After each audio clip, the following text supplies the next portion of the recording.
Oh, as I say many times, the fans, I'm always gonna say good about them. They are the most important things in football. You play for them. They're always in my side. I feel that every time when I walk in the streets, the fans coming to me and they appreciate what I do for football. And for me, it's the most important in football. The fans, for me, is everything.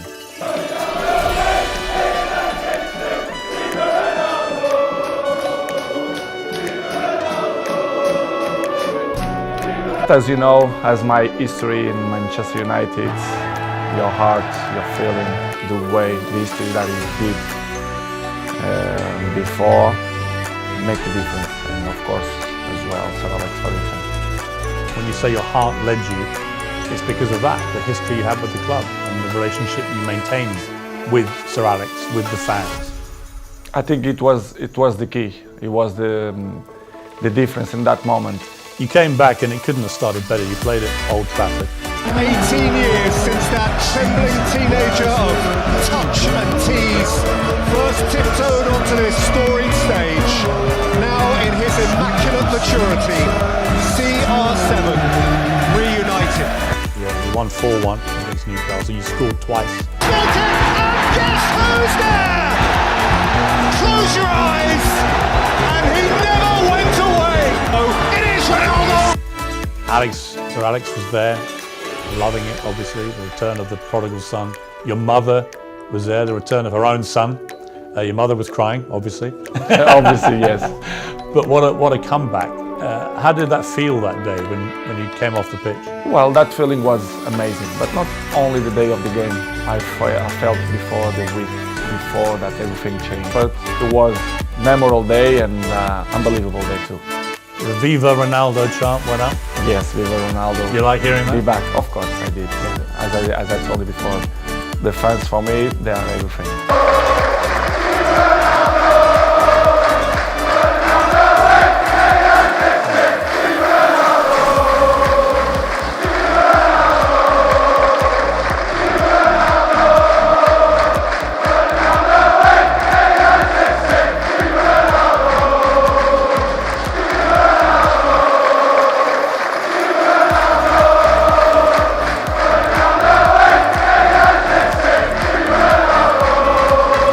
So Rangnick's come in, it's your second manager, it's not working, the results aren't great. You're still scoring goals regularly for Manchester United. You're about the only one who is.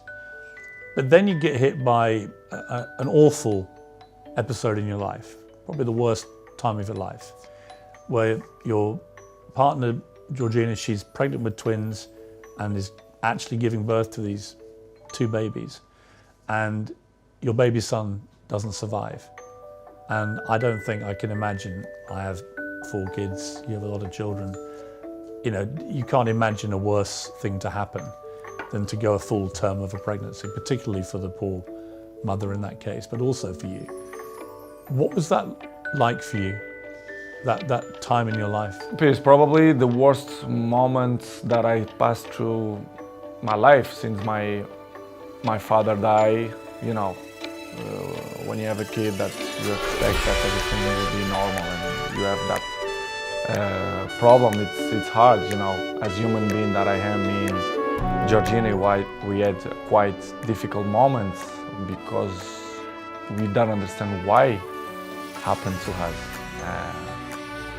It was difficult, to be honest. It was very difficult to understand what's going on in that period of our life. Finishing that chapter was the most difficult moment, the last since my dad died.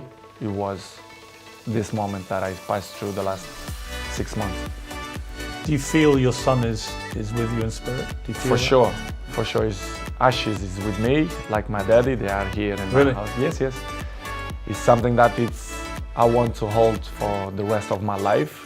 I'm not thrown to the ocean or to the sea. I keep with me. They are next to my daddy. I didn't know if you check. I have a small church down, and you do? Yes, I do. Like a little chapel? Yes. chapel, and I keep my dad and my son. Do you talk to them? Yes, I do.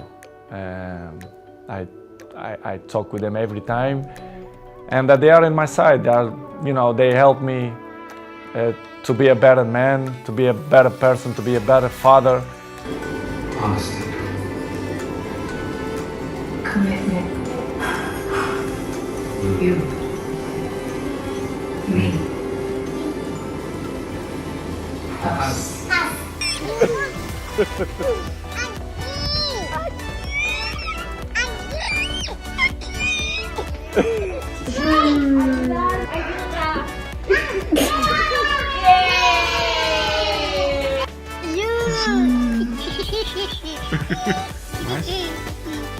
And it's something that I'm really, really proud that the message that they send me, especially my son. Amazing. You must have been just so surprised by the outpouring of not just support, but Liverpool fans saying on the 7th minute of their next game, "You'll never walk alone." The Kop, the great infamous enemy of Manchester United. What did you feel when you heard that? I never ever expect that, never. I had the opportunity now to say all English community, thank you a lot for that kind of that they had with me, not only Liverpool, but all England.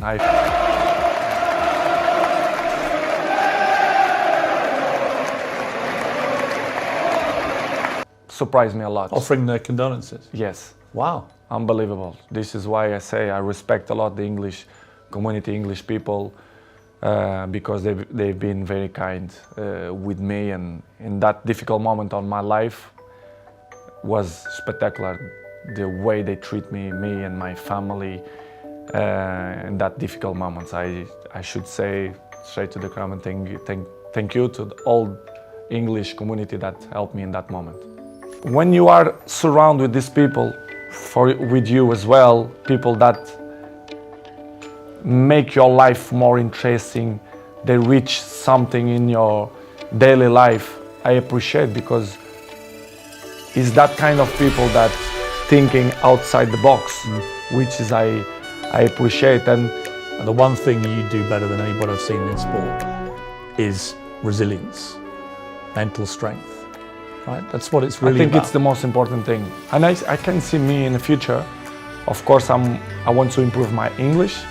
It's very good. It's much better even than last time I interviewed. Yeah, but I have to improve. I have to do more interviews. I have to improve. I know, and I want to improve.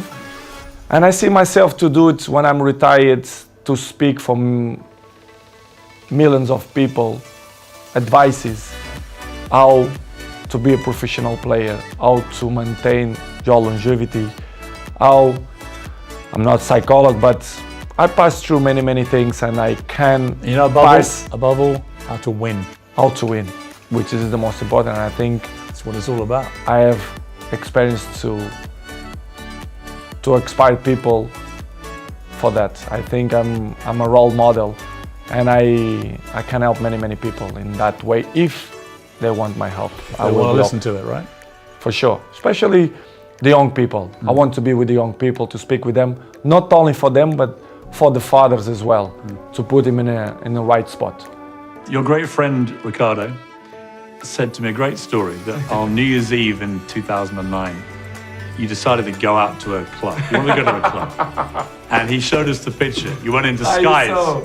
It was New Eve, and I spoke with Ricky. I said, Ricky, you have to do something. I said, we have to go to a discotheque. It's New Eve, you cannot stay in home. And I said, yeah, but we have to find some way to go.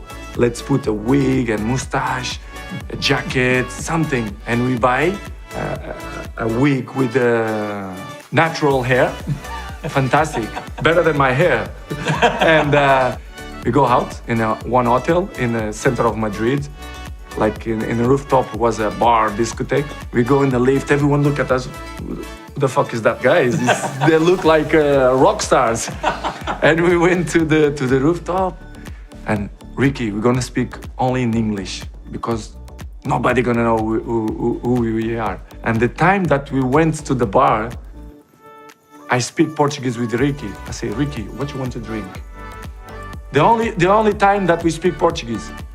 And one guy behind me, they say, Cristiano, I know it's you. I say, no way. This is not possible. I don't react. Inside, I feel like so bad. I feel like irritated. During the night, that guy, he told everyone in a discotheque, listen, that guy is Cristiano.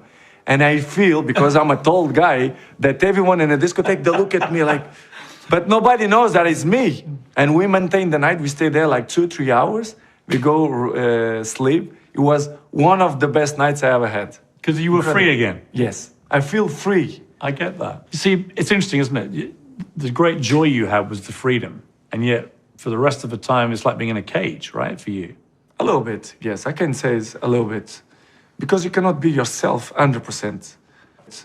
Because you cannot be yourself 100%. How many people in the world do you completely trust?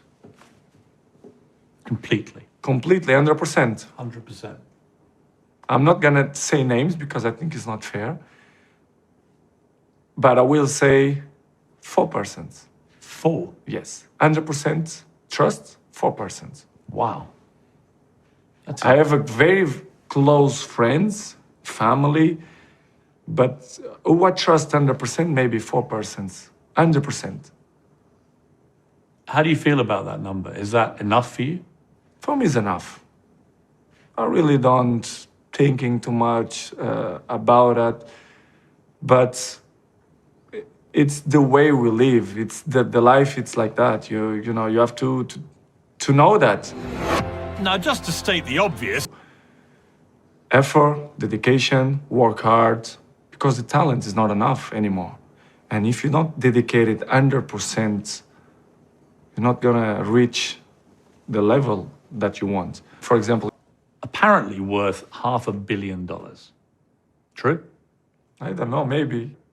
I hope so. That's $500 million. Where you saw that? That's my sources tell me. I don't think so. It's too much. What would you say? 300 million? Probably. 3? I don't 4? know. You know how much you're worth, don't you? You strike me as the kind of guy that would know that kind of thing. Not 100%, but you know, what I can say, I have good money in the bank. Yeah, maybe I don't say that, but it's true. The truth is the truth. It's the same. How many cars you have? I'm not gonna say that I have. He grew up on the impoverished island of Madeira. The youngest of 4 children, his father was an alcoholic, and his mother worked as a cleaner and cook to keep the family clothed and fed. At the age of 12, Ronaldo left the family home and moved to the capital, where he was signed by Sporting Lisbon. He was given bed and board, but none of the riches that he enjoys today. I was surprised about this, but when you were a kid at Sporting Lisbon, you and your other little players in the academy there, you would go around the back of this local McDonald's, and a lady called Edna would give you the cast-off burgers at the end of the night, and you'd all take them. And tell me about that. What was that about? What happened to Edna? Did you ever find her again? You know, when I was a kid, with 11, 12 years old, we didn't have money. And we live in the same place that the other place, the younger places, because I live in Madeira, and I look my family 3 in 3 months. It was hard, so very hard periods without the family. In the later night, like 10:30, 11, we are a little bit hungry. So we had a McDonald's next to the stadium where we live, and we always go to the back door and we knock the door. Hey, any burgers left? And Edna and 2 more girls, which they are unbelievable. I never find the girls again. I speak with some people in Portugal to try to find where is the girls, because I don't find them. They closed at McDonald's. But I hope if this interview will help to find that girls, I will be so happy, because, you know, I want to invite her to come to Turin or Lisbon, to come to my house, to have a dinner with me. And I want to find these girls, to be honest. I want to give something back, because that period was a period that I was appreciate so much. It's something that I never forgot that A moment. little thing, but it meant so much to you. A lot. Because you were on your own. You don't imagine how much, to have burgers in the night. No, you're talking to the right guy. I know how much a Big Mac can mean at midnight. You're talking to a man who's eaten a lot of Big Macs, and I crave them. So I get it. I get it. And this is where you and I have got such a similar... Scrounging burgers is not something Ronaldo's 4 children will ever have to try. Ronaldo named his eldest son Cristiano Jr. But that's where the similarities end for a 9-year-old being brought up amongst unimaginable wealth. This generation, for kids, you know what I'm talking about. They have everything easy. They have computers. They have good food on the table. They don't sacrifice a lot to get what they want. I want to give the best. I want him to suffer a little bit to reach what he wants to be. To have the hunger that you had. I think will be the most difficult part. You took him back to one of your first apartments, and very interesting, where the residence where Yeah. I used to live, yes. with your friend, and you took him back there, and it was to teach him really about where you had come from. That you hadn't always had all this stuff. I remember I was in Lisbon, very normal residence, I can say a poor residence, and I took him to the residence, to the room that I used to live. The same persons was there to working there in the building. Incredible. And I see the ladies, and they start to cry when they see me. And I took Cristiano to the room, and I say, Cristiano, look, the daddy used to live here. And he look at me, you joke, no? And I say, yeah, no, daddy don't joke, I live here. And he didn't believe. He didn't believe because what he see now, he don't imagine what we sacrifice, the hardest time that he had. He don't believe. So it's hard, but I think I'm gonna be. I know how to do it, to motivate him, to push him. But we'll be here.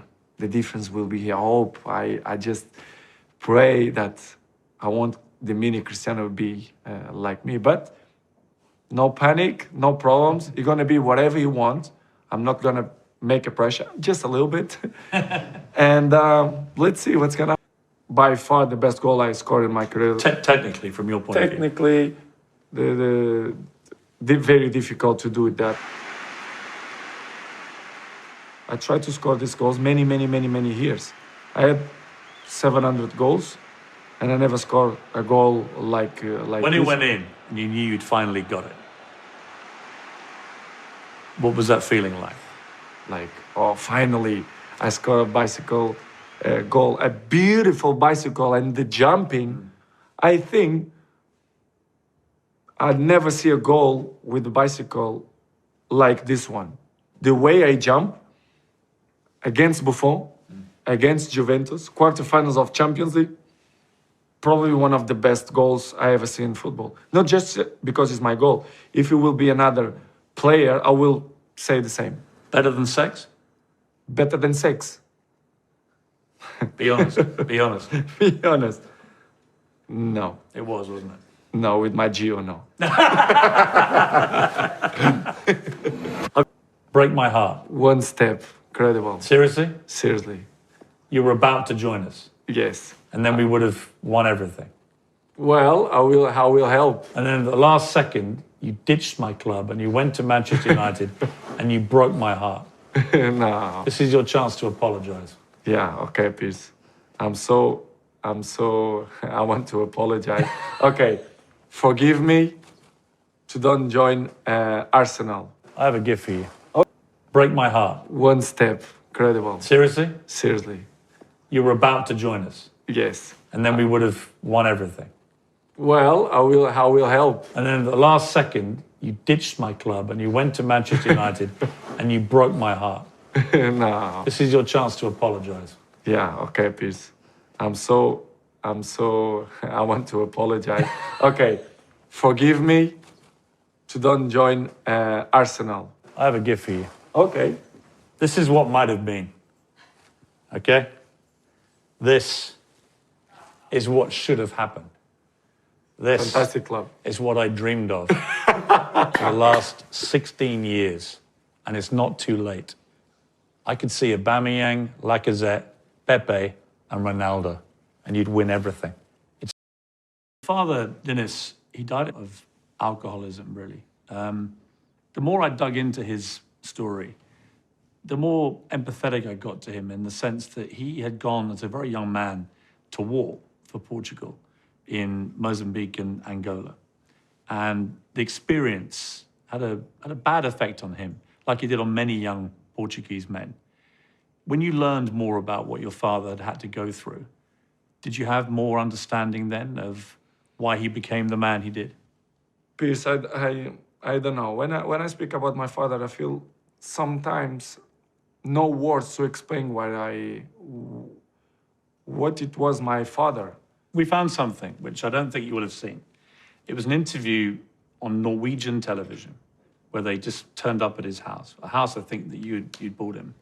2004, the year before he died, and just before the big Euro final. And they just talked to him on the doorstep. And if you don't mind, I'd like to just play you the clip, because I think you'll find it very interesting. Og en stolt far ser at sønnen nå Portugals egen Askeland. Família, populares, amigos e coisa toda, é fantástico. Fico muito orgulhoso de ver o filho daquelas condições. Nær til huset i Madeiras hovedstad Funchal kjøpte Cristiano Ronaldo til foreldrene etter overgangen til Manchester United. Vou agora para ir lá a Lisboa ver a final, mas não vou, porque os nervos são tão grandes que não dá capacidade para não fico muito atacado. Não. É melhor ver na televisão. Men moren følger 19-åringen i Lisboa. Hun hans nærmeste støtte og livvakt. É indispensável, exatamente.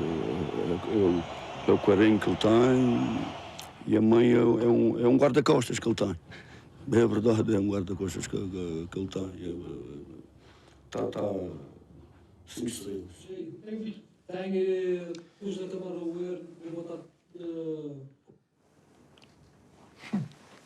Very emotional for you.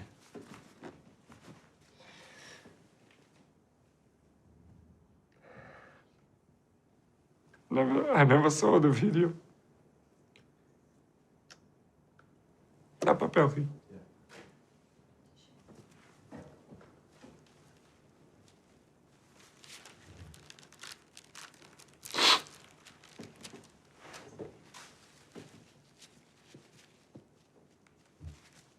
I never saw that video. Unbelievable.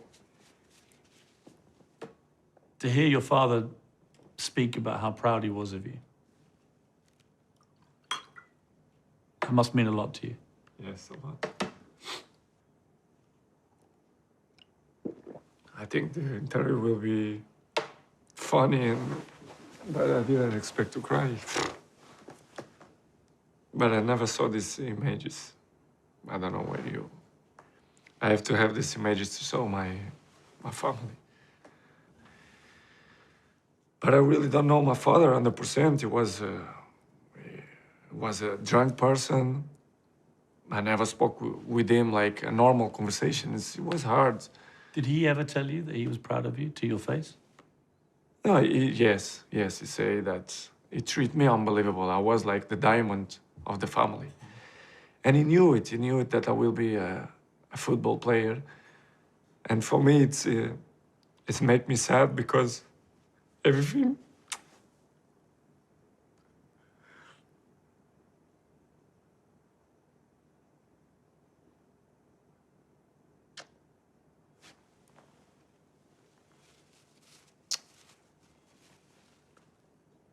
Sorry. What's the sadness for you? To be the number one, and I don't see nothing, I don't see to receive awards, to see what I... He never saw how great you became. No. What you could see from that interview was how much it would have meant to him, I think, was very clear. He clearly had a huge pride. All my family see, my mom, my brothers, even my old son, but my father, they didn't see nothing. and he died young. But it is what it is.